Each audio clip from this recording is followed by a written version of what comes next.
Here we go. So we're speaking about the sphere of Yesod, right? That it is essentially called Kol Bashamayim Ba'aretz. Right? We see in the pasuk Lechashem Hagdula V'Gvura V'Tiferet V'Netz V'Hod. All the spheres mentioned, and Kol Bashamayim Ba'aretz is a stand-in for Yesod, and the target is the Achid Bashamayim Ba'aretz. It's translated as uniting heaven and earth. This is the sphere of Yesod, starting on line 3.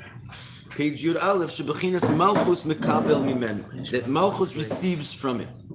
You know, it's called everything in heaven and earth because it is going to be the collector of all heavenly things, i.e. the spheres above it, and the distributor into earth, the unifier into earth, which is Malchus. That's why it has that name. Umad Achid B'Shamayim Va'ara, Hine Shamayim Va'aretz. So what does it mean that it unites heaven and earth? So what is heaven? Shamayim va'aretz. Shamayim is eish umayim. We learn right away from Rashi. Rashi gives the definition of the word shamayim is that it's a combination of the two words fire and water. Eish umayim spells shamayim somehow, right? And what is eish and mayim, fire and water? That's another way of saying chesed and gevura. So now we're getting to it. When it says Yesod, it's called the unifier of shamayim and aretz. Shamayim is fire and water, which is chesed and gevura. So that's called shamayim. In other words, the spheres above. The Aretz Bechinas Malchus. Aretz is called Malchus. And the idea is through the sphere of Yesod, Yichud Chesed Gevura Malchus. You have what's called a joining of Chesed and Gevura and Malchus, right? Shamayim v'Aretz. And this, what does this essentially create? Is that the Malchus, which is going to be the generator of the worlds of the feeling of Metzias and self. That's what Malchus does. Basically, Malchus is the sphere of Hashem, which creates identity act. Then all the independence and the entity that's going to be coming out is not a bad guy, so to speak, because it's fused with the godliness which is above it. And therefore, even though it's coming into a state of Metzias and self, it's flowing godliness into that Metzias. So the Yesod, that's also really why we're calling it the foundation, if you will, because that's very foundational, that if you have a world which is created without a feeling of connectivity, right, to the source, to the truth, then you come out just a yesh, totally independent from God. Whereas if you have your Yesod intact, your eish and your mayim, your chesed and gevurah, your higher spheros are fueling, right, the creation, then it's a godly creation. Aval l'rash ein kol, and this is a line that has to be well unpacked, right? L'rash ein kol literally means the poor has nothing, which is pretty straightforward, right? Poor because you have nothing. But what do we say the Rash was? The Rash is Reish, and Reish is basically when you have your sphere of Malchus, but without the Yud on the back, which means Malchus is not connecting itself properly to the Yesod, right? And therefore, ein kol, what is kol? We said Yesod is called what? Who can remember? Kol. Bashamayim va'aretz. Right? It's called Kol. Yesod is called Kol. Right? Because in the phrase, right, it says Kol Bashamayim va'aretz. That's a standard for Yesod. Bashamayim va'aretz is connecting heaven and earth. How is that done? With Kol. Kol Bashamayim va'aretz. So when it says l'rash ein kol, you're talking about a situation where the shamayim is not connecting with the aretz, right? And this is basically like a Jew without Torah, right? Or a Jew without God, or a world without God, right? Is that you're going around like sort of in an independent state where you're not recognizing your intrinsic reliance and bittul and reception of divine energy at every single moment. You're like, thanks God, I'll take it from here. You're on your own. You don't have your yesod, your foundation is off. The Ba'os Reish ein kol b'shamayim ba'aretz. When you're dealing with the letter Reish, you don't have your kol b'shamayim ba'aretz. It's what's lacking the Yesod. Kol b'shamayim ba'aretz. L'rash ein kol. She'ein lehem spheres ha'yesod ha'mechaber. This is what is the differentiation between the Dalet and the Reish in the picture of the form of the letter. It doesn't have the Yud on the back, which means it's not connected to it, the Yesod. Right? The Gama Dibur who ba b'tachlis helen v'hester, right? And therefore, the speech comes out in a way which is at the state of total concealment. What does it mean when speech would come out in a way of concealment? Is basically there's a big miss interpretation between what you're saying and what you're feeling. This is also kind of like to not be like a sincere person, right? A tamim. We pride ourselves, we try and be tamimim. What's a tamim is that his inside and his outsides are the same, right? He's straight. So what he expresses is how he feels, right? He's a straight guy. So this is also what Hashem wants to be a tamim, right? He wants that when he says the world into creation, the world should be saying, and the existence of the world should be saying and experiencing what he intended it to be saying, which was his emotions, Shemayim, right? Because the Shemayim is his chesed and gevurah, and it's a realm of pure and perfect godliness. And when he expresses it out of his mouth, he wants that's what it should express. But it only does that if the malchus is connected to the yesod. If not, then he winds up expressing something wildly different than what he is, so to speak, means to say. And what does that mean? It means the world comes out in a way where it does not reflect godliness, right? And you can see that this is a liken to a person who is sort of has this deep world inside where when he expresses himself, he doesn't say what he means and he's misconstrued, right? Yeah. So you're saying if the chesed is not connected to the malchus, that means the shemayim. The chesed and the gevurah, right? The shemayim. Sorry. The malchus is not connected to the sod. Okay. Then you're missing the chesed and gevurah. That's right. Then when you speak, it's not a true transmission of what was inside. I'm trying to like anthropomorphize it, right? What is shemayim and haaretz, chesed and gevurah? It's like your emotions. Yeah. So you feel a certain way. In a perfect world, right? You would be able to, when you spoke, you have a clear language of expressing how you feel, and what's inside would come outside. What you say, what you speak is like malchus. What you feel is like shemayim, right? Okay. So if things are going well, what you speak is the same thing as what you're feeling, right? And then and in God's case, that would be that what's inside of God would come and reflect itself inside of the creation, right? When there's a disconnect, in other words, the creation has to play ball in order for that to happen. The creation has to have a little yud on the back of it. The creation has to bittul itself and want to receive, right?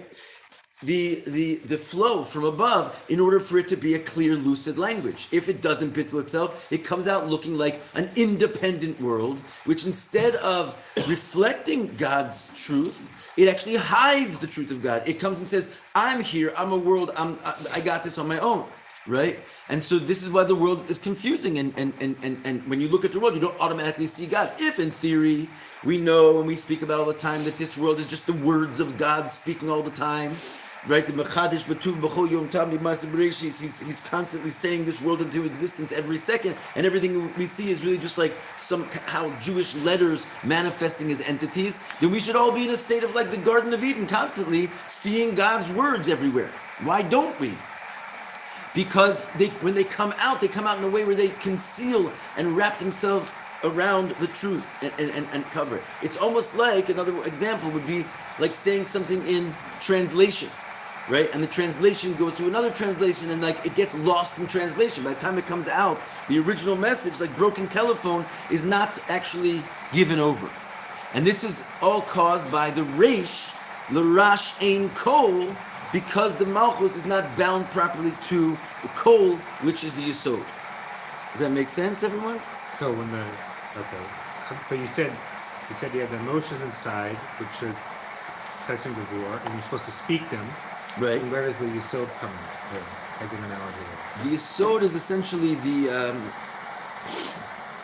your chesed and gevurah are pure emotion, and your speech is literally like tangible letters.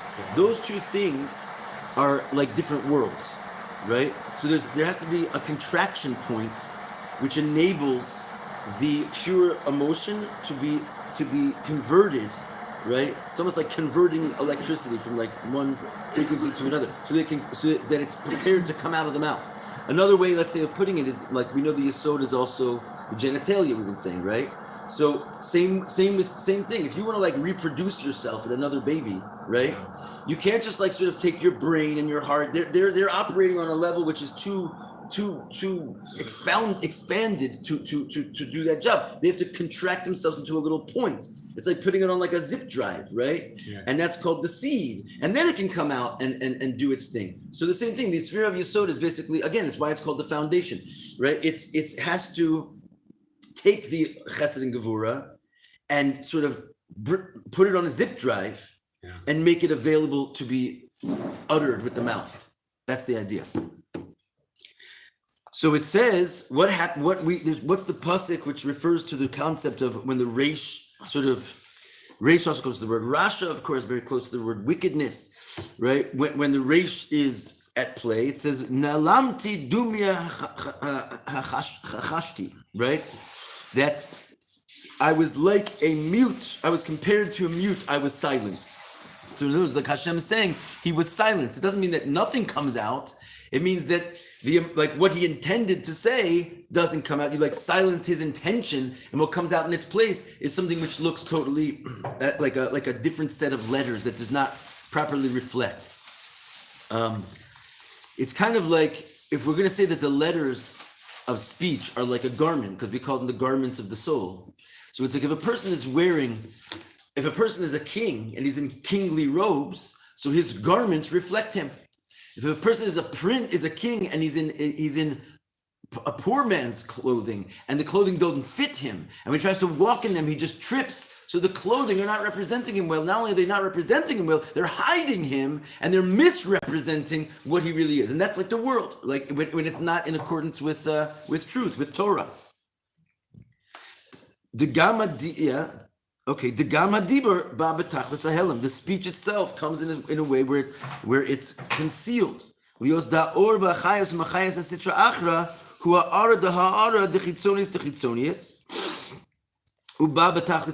does it mean that this? Why is he called a mute? Really, there are words coming out. He says because the light which is enlivening the Sitra Achra, it's from a ray of the externality of the externality. The idea is that by the time it goes into Malchus, it gets so contracted, the original emotion, that it's like the edge of the edge of the edge of the energy that reflects that, and therefore it does not, because it's such a minimal amount of light, it doesn't come out in a revealed way.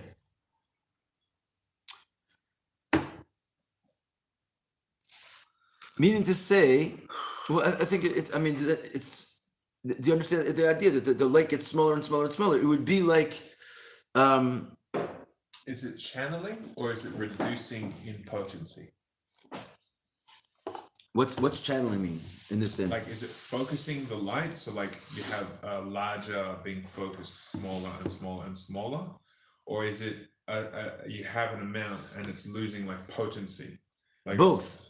I would say because when it gets smaller and smaller, it also loses potency. Okay. But when we say the externality of the externality, it's also important to remember because he keeps saying a ray of a ray, and the externality of the externality is like when you have, so that's definitely a loss in both quantity and quality. Yeah.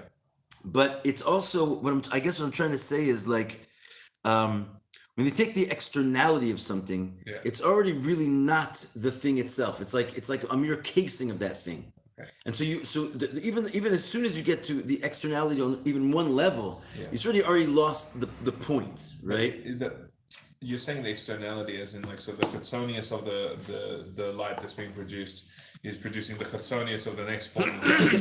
I'm sorry to cut you off. It just popped in my mind maybe an analogy. Okay. Because again, let's go back to this sort of very personal reality of how we could communicate with each other, right? So you know that people miscommunicate.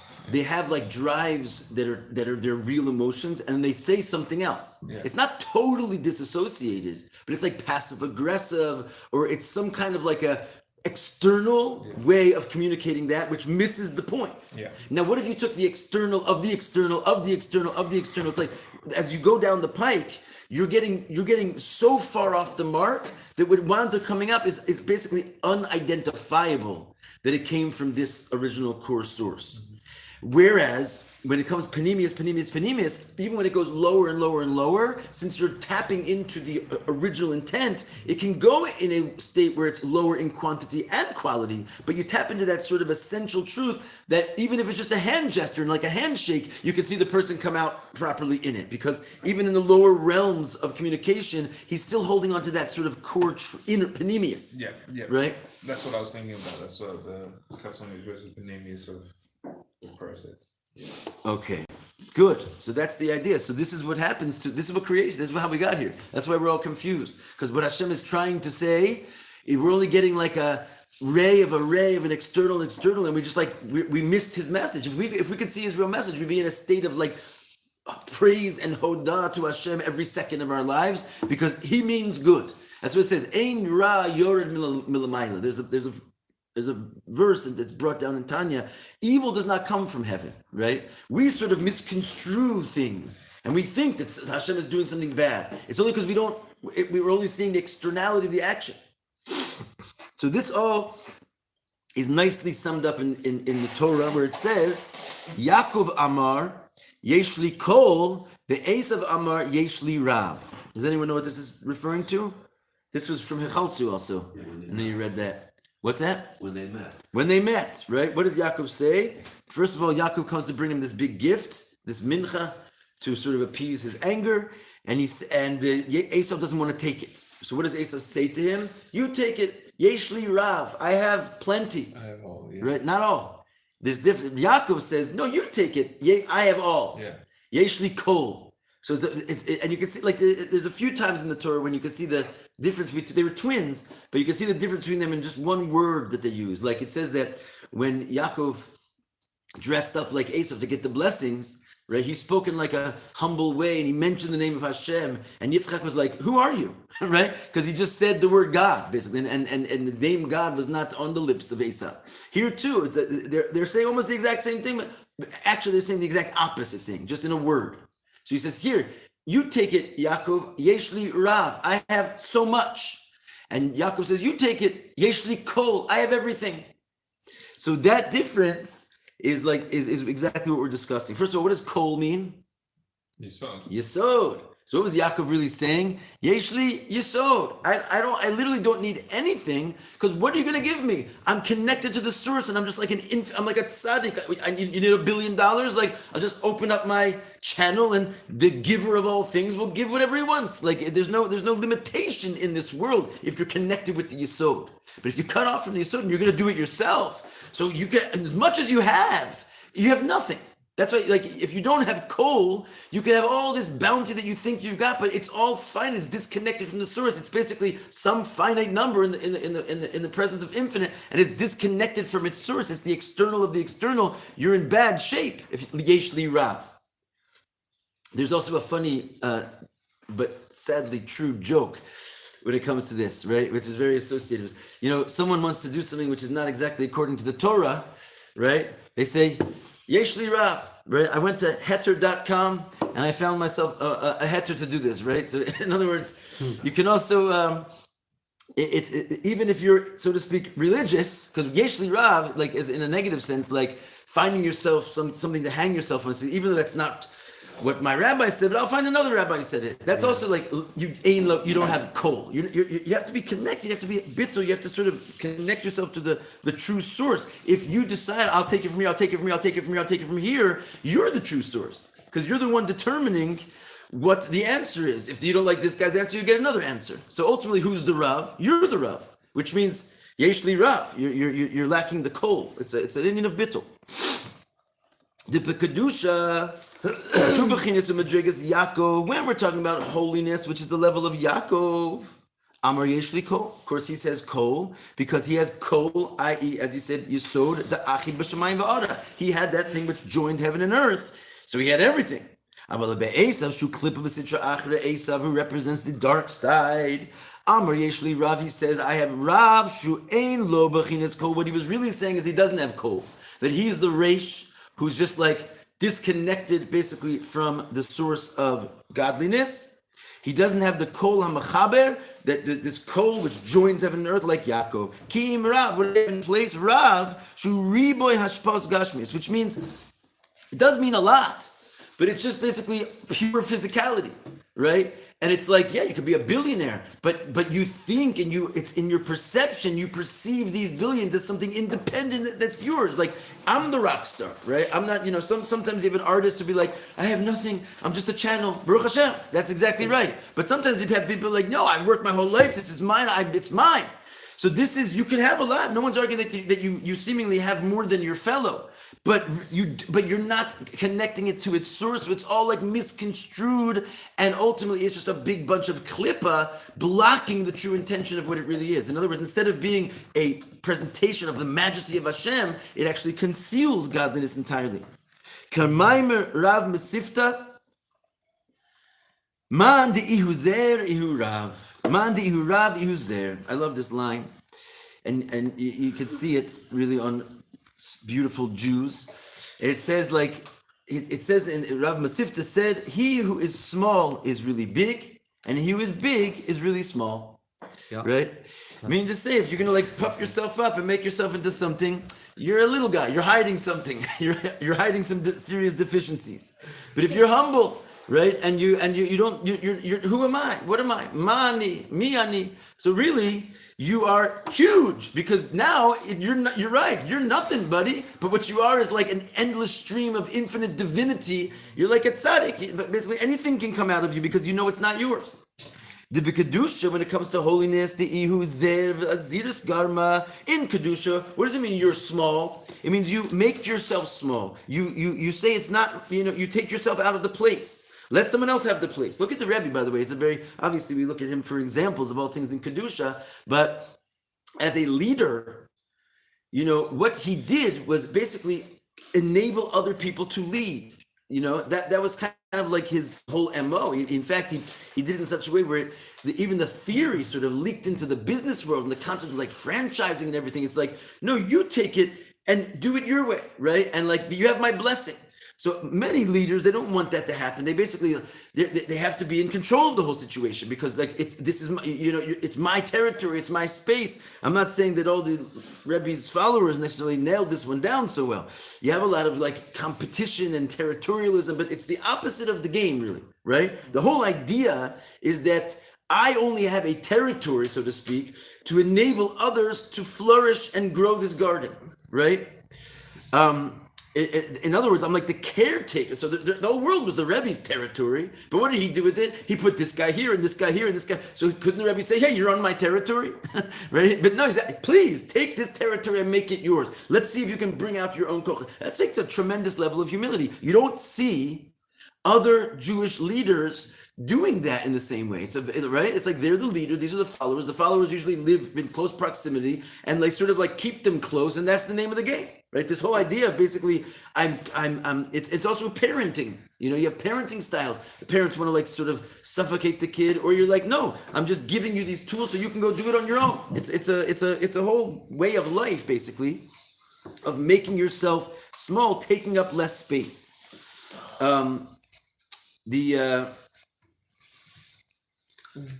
Yeah, okay, we'll move on. Kamosh Kesuv, as it says, Mi Yakum Yaakov Ki Katanu. And there's a pasuk that says, who can raise up Yaakov? In other words, he's like a crouching lion. No one's going to touch this guy. He's infinitely strong. And what's the reason given? Ki Katanu, because he's small. That doesn't seem like it goes well together. You don't talk about a person's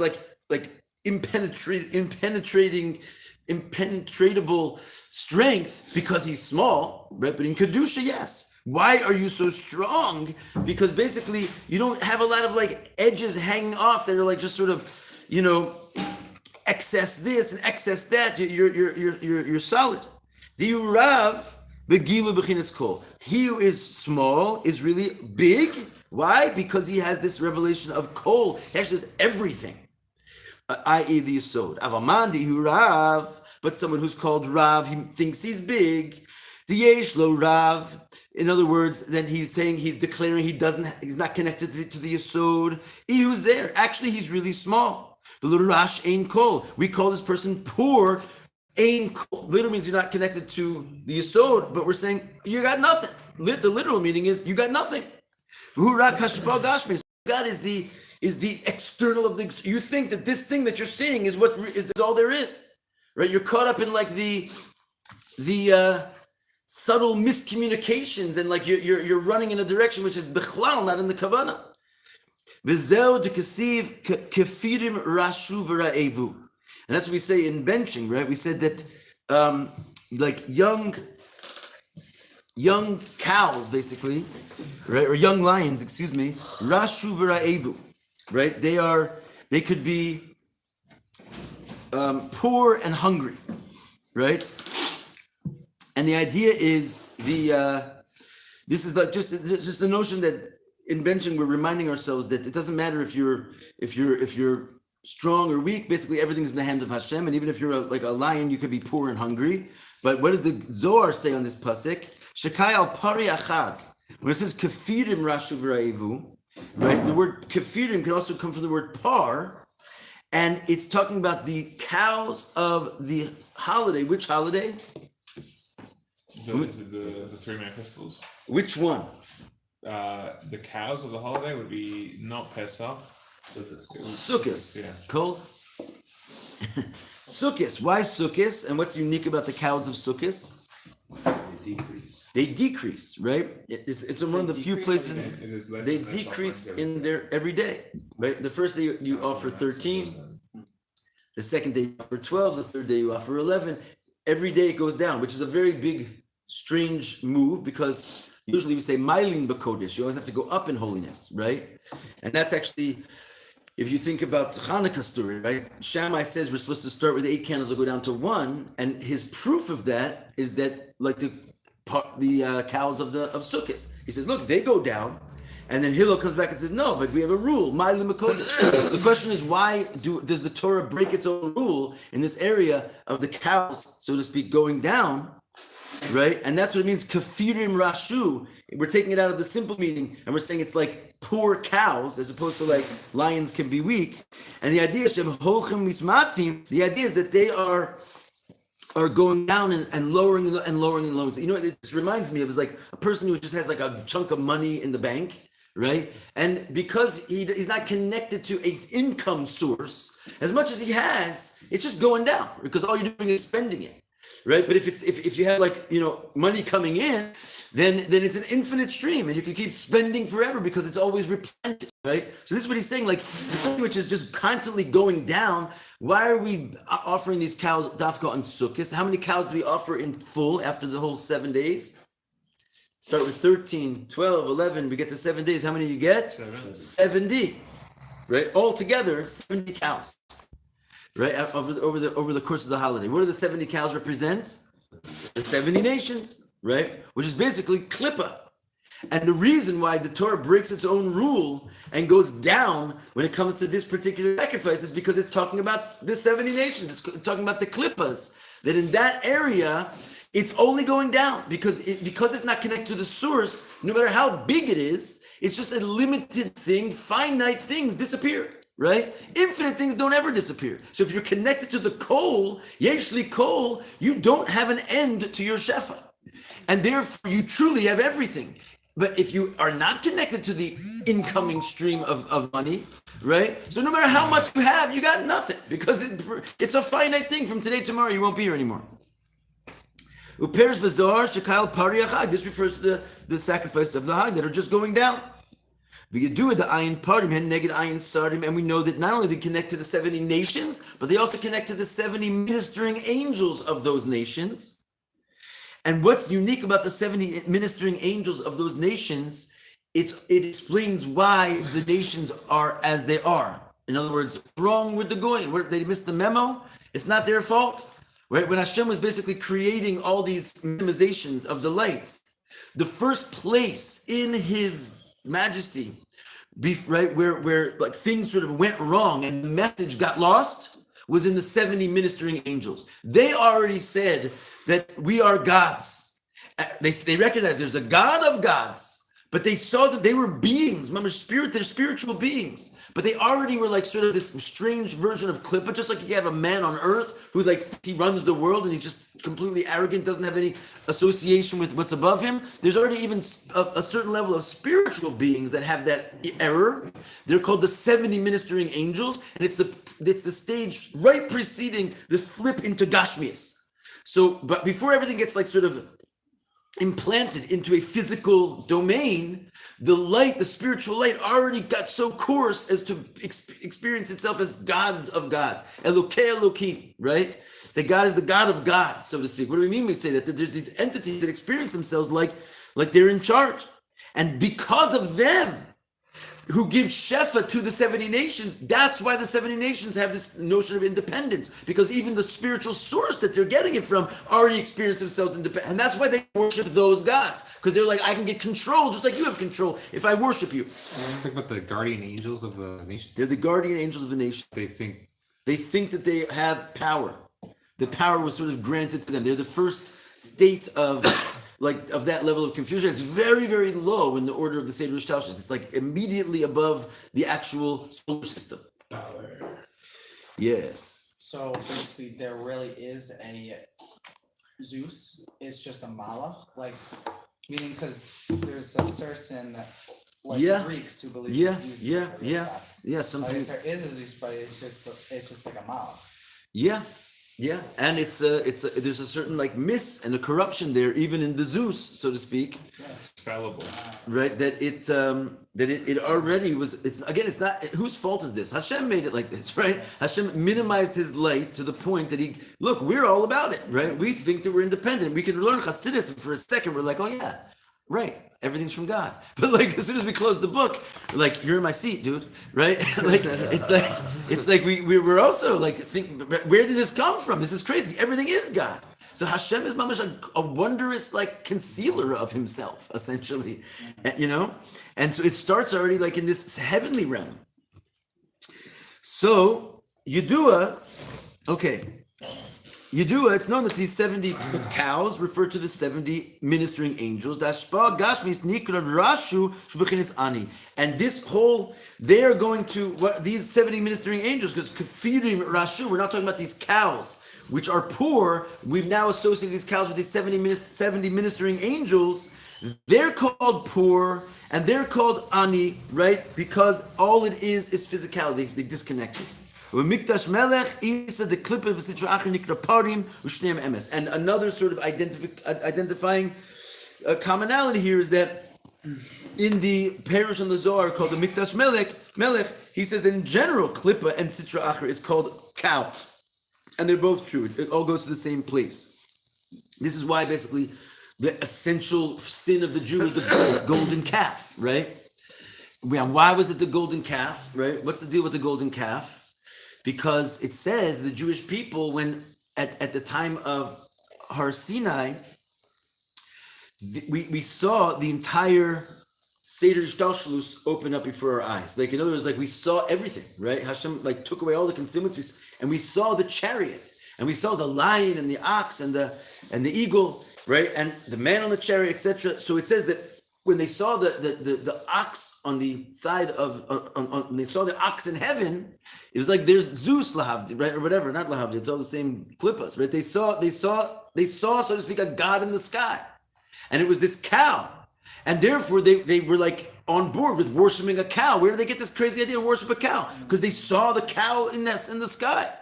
Now, why? They also saw an eagle and they also saw a lion. Why dafka the cow? And why is the cow associated with klippas? Because the cow is the left side, right? And the left side is the notion where Hashem starts to contract himself. So it's that's the particular angle where Hashem uses the left side to conceal himself and to create the experience of self. So therefore, the ultimate klippa is like a cow, is a cow, and literally we worshipped it.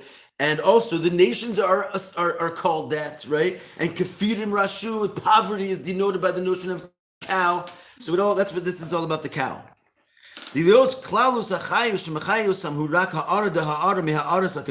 Since what is enlivening these klippas is just a shine of a shine of a shine of Kedusha. Again, this notion of taking the external and the external of that, and that's all from the left side, and that's why it's Kawi, right? So because of that, l'chein hashpa hu betachlis hela behester. Therefore, when it comes out like a mute. What do we mean by mute? Not that there's no words being spoken, but there's no intention connecting those words to what's actually happening inside. And it's a total external, it's just gashmias. Let me just this is all there is. Like the Greeks said, what do they say? Eat, drink, and be merry, for tomorrow we will die, right? Yeah. They didn't realize, they don't die tomorrow. You just go up there and like pay your bill, right? V'zeu shezeh gufa osei osam b'chinas yeshus yoser. And that's why having that experience of thinking that you're in a disconnected state, it makes them more and more and more in a state of yeshus. So you find these people, they're just running around trying to get more gashmis and more gashmis and more gashmis. Because if this is all there is, eat, drink, and be merry. Let's go for it and like go all in. So it makes them more and more and more cut off when they have this mentality. That's why the only way out is just tshuva, right? You have to like end that mentality and like change your whole metzias and re-see yourself. Kamo Paro represents the epitome of this. Sha'amar li ha'yora v'anias isini. Paro literally said, the river is mine and I made it. Not only that it's mine, like I own it. I'm a god that made it. Like he got into such a state that you could have people like in history were like this. They were literally kings that felt that they could just take the situation into their own hands and they were like the god, right? And we'll just go into this one last point and we'll close off because we have one line before the paragraph. This is really a very exact mashal, because what was the deal with Paro and that river? With him thinking the river is his and he made it is the exact opposite of what really happened. The reason when it was left in his hands, it dried up and everyone was starving. The reason why there was such a bolstering, flowing river is because Yaakov came down at 127 years old, 137 years old, and he blessed him. And the blessing was the Nile should rise to your feet when you come to it. So really all the shefa coming into Paro was coming from the side of Kedusha, and it was because Yaakov was connected with Kol and he had an infinite flow, he could change the size of the river and feed everybody, right? But Paro, who has the osios of Oref, which what is the same letters Paro, spells the back of the neck. What is the back of the neck? External. Instead of being an inner transference, it's external of external of external, right? And so, because that's the way he sees reality, no matter what's given to him, he's just going to take it and say it's his. It's like our peace with the Palestinians or the Arab world in general. We're like, okay, let's make peace. Here, you have some. They take Gush Katif and they fire missiles from that place too, right? And they didn't see it like as a sign of a gesture of peace. Whatever they get, I want more, right? And so it's because their perspective is not one of peace. Yeshli Kol is that everything is sort of wrapped up together, we can get along. So really the reality is everything that they have and everything that everyone has is from Yaakov's blessing. But if you have a Paro mentality, the Oref, the back of the head is what's ruling you, you don't see things in the clear light, then everything you take, you make it yours. You disconnect it from its source. And he totally denied this and was in a state of denying the good of Yaakov, and he said, the river is mine. In other words, the more you give a person like this, the more yeshus they get. Whereas the reality is, Katonti, Yaakov, he got smaller the more you gave him, because he's like, I can't believe all this is coming out of me. I am nothing. Why are you giving me like infinite generations and shefa and wealth? He didn't deserve it. Whereas the klippas, the more you give them, since they're disconnected, they're like, more is mine, more is mine, more is mine. And the more shefa they get, the poorer they actually get in terms of their perspective. What do you mean? The more they get, the more they get, the more they want.